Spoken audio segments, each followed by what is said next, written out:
What's up, guys? So today what I wanted to show you guys is how to refinish a front door. And one of the things is, guys, that I've been painting for a long time. And if you want to be a painter or run a painting business, one of the things that's important to learn is that when you go to look at a job and price a job is to give the customer what they want, which is to say, to do the job that that is necessary. So a lot of the times when you go to refinish a front door, you might be dealing with a family man. He's in his 40s, got a wife and a bunch of kids. He's probably not, and we're talking about a stained door here. That's the clear coat's cracked and peeling, and the stains weathered and uneven and stuff. And there's some sun damage. He's probably not looking to spend $1,500 to totally strip and refinish the door. He'd probably be thrilled to have a solution that's going to make his door look great for a couple $100. So you kind of got to know that. That's how you get the job. That's how you stay busy year round, by providing this type of a service to your customers. So today, that's exactly what we're going to do. It's a really old door. There's no sense in stripping this door down and spending all sorts of time and labor on it and, coming up with a big bill. We're talking about a $250 bill for refinishing a front door, and I'm going to show you exactly how we do it. Customer's going to love it. Especially here in the South, we run into this type of thing. The door could be 20 years old, and we'll see this. The polyurethane, you probably shouldn't use polyurethane on the outside of a door, even on the inside, really. But people do, and it'll be cracked and peeling, or whatever type of clear coat they use is kind of cracked and peeling, stain faded in certain areas, moldings like this one here, brand new moldings installed because the old ones have rotted away or whatever. But the person might not want to spend $1,000, stripping the whole door down, getting rid of all the stain. They might want to just be like, what can you do with my door? And you're looking for like a $250 solution. I'll refinish the door for $250.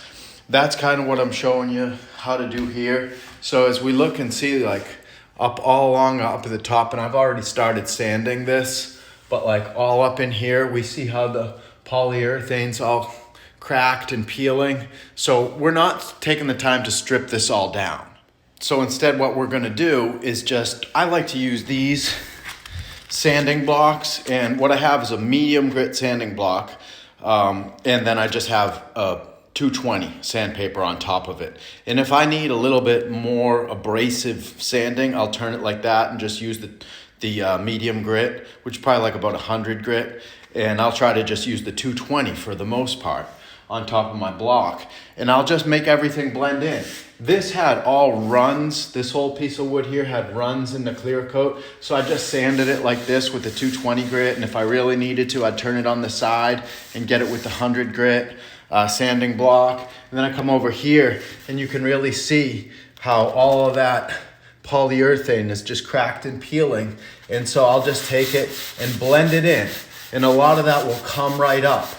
And once I'm done sanding over the whole thing, I just want to kind of get the whole thing nice and smooth, and you're not going to remove the whole clear coat. It's just not going to come off with this. In order to get all that clear coat off, I'd probably have to use chemical strippers and orbital sanders and things like that. So we're not doing that. Once I've got it all sanded down and kind of evened out the clear coat, I'm going to take a rag and some stain, and I'm just going to rub all over the whole door. Now, the areas that have already been clear coated, it's not going to absorb the stain. The other thing is you really need to kind of try to match that stain. So on this door here, I'm going to be looking like Provincial. Provincial by Minwax is probably going to be the closest. Now, another thing I like to do is I just take a box from Sherwin-Williams, tape up the bottom so the hole isn't there. And one of those boxes, they'll put like 4 gallons of paint in. And then I'll just throw a whole bunch of different quarts, sample size cans, and all different stains in there. And I will mix them together to match the stain on the door that I'm doing. So here's the box of stain I was telling you guys about. You see, I've taken most of them out. There's a few more cans in there. But I just carry around a box of stain with me. And, I've got over here, I've got the Provincial.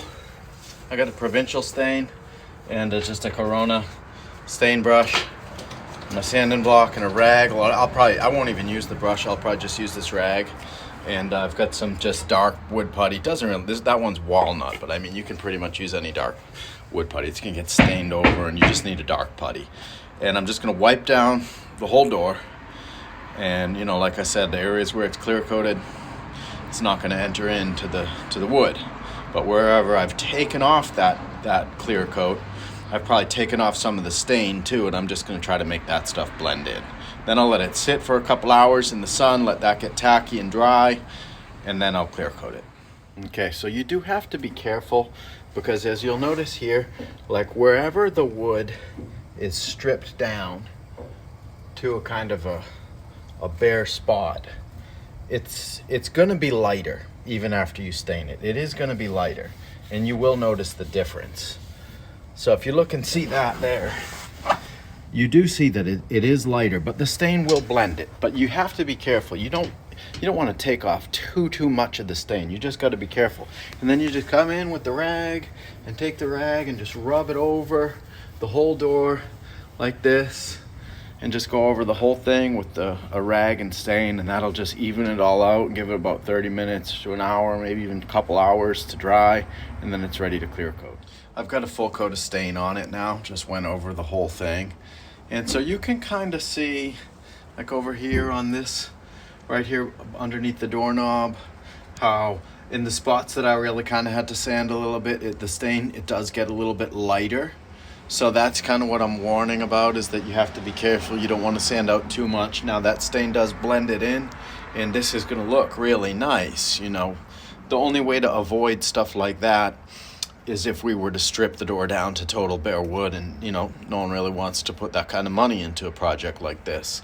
Now again, you'll see like right in here, there's some drips, and that was from the previous clear coat.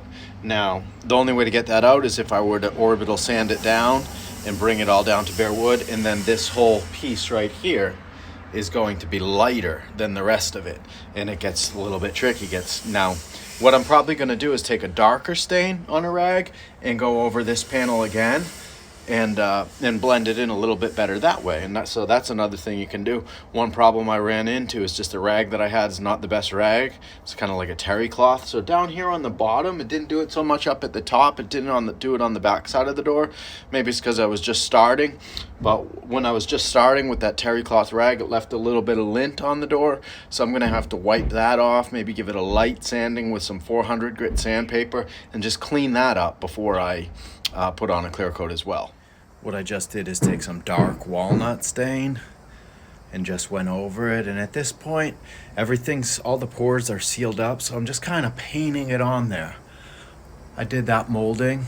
It just looked a little bit light, and I felt like it looked better if it was a little bit darker. So I just rubbed it with some dark walnut on top of the provincial. And like I said, it's not going to absorb very well.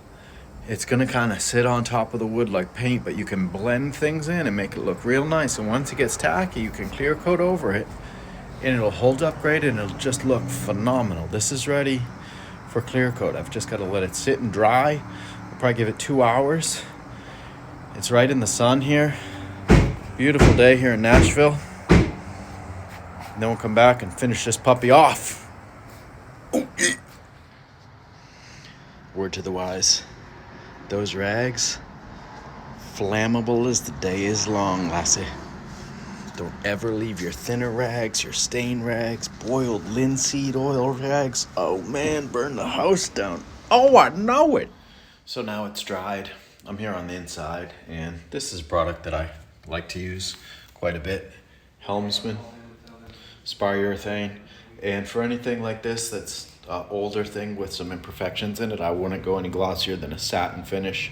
And so I'm just going to brush this stuff on, and we'll go from there. So guys, as with any oil-based product, once you're done putting it on the door, just 5-10 minutes later, come back with your brush and just pull out any drips or runs you get. It likes to kind of congregate in places like this right here and in these corners, and you might get a run. So just come back and brush that out. And we'll give this a few hours to dry. I'm hoping that it'll dry quick today. We got the heat on inside the house, and it's fairly sunny outside. It is December, but I'm hoping it'll dry quick, and then I'll take a look at it and see if it needs another coat or any touch up. Sometimes with the Helmsman oil it does. Other times I'm really kind of hoping to get away with just one here because I want to leave it not too glossy. Sometimes with that second coat you wind up building up gloss, which I don't really want to do on this door, but it is looking very, very nice. And so this is just one option, guys. This is kind of what I'm doing.